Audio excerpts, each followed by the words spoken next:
Bonjour, ici Marie-Ève Lamonde et voici l'info CMA TV en bref. Un investissement de 298,311 $ du gouvernement du Québec a été annoncé dernièrement pour réaliser 3 projets d'embellissement de cours d'école dans la circonscription de Côte-du-Sud. Les écoles de la Pruchière, de Saint-Cyril et de la Colline pourront profiter d'un environnement extérieur stimulant. Les projets d'aménagement de cours d'école permettront une utilisation optimale en toute saison, en plus d'offrir une variété d'activités et de jeux pour les jeunes. Ainsi, les élèves pourront bénéficier d'espaces extérieurs favorisant l'activité physique. Un mode de vie actif contribue à être mieux disposé envers les apprentissages en classe. Inauguré en juin 2022, le pavillon communautaire Espace citoyen de Montmagny a connu une première année d'activité des plus positives.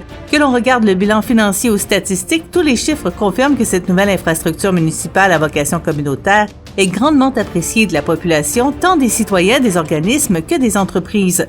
Non seulement les prévisions budgétaires ont été respectées à quelques centaines de dollars près, mais le pavillon a aussi généré de belles retombées économiques dans le milieu.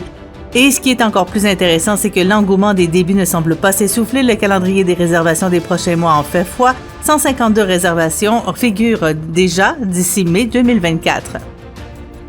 L'Union des producteurs agricoles ou UPA partage la volonté gouvernementale de concilier durablement l'accès et la protection du territoire et des activités agricoles avec le développement rationnel des collectivités rurales et urbaines. Cette conciliation doit toutefois se traduire au terme de l'exercice proposé par un relâchement significatif de la pression exercée depuis toujours sur la zone verte. À l'heure actuelle, la zone agricole continue d'être grugée par l'étalement urbain, l'activité de spéculateurs financiers et immobiliers, les projets industriels et la construction d'infrastructures, notamment pour le transport. James Allen est président de l'UPA Région Chaudière-Appalaches. La Chaudière-Appalaches, je te dirais, c'est la région administrative où il y a le plus de dézonage, qui a eu le plus de dézonage dans les dernières années aussi. Là. On est la région championne pour le dézonage. Et au sport soccer senior, hier, le Montel CS s'est incliné par 3-2 devant le JVK de Saint-Raymond. Le Montel fait une pause d'une semaine et prévoit revenir en force pour le prochain match le 18 juillet à Thetford Mines. Pour plus d'informations, visitez le cmatv.ca ou suivez-nous sur la page Facebook de CMA TV.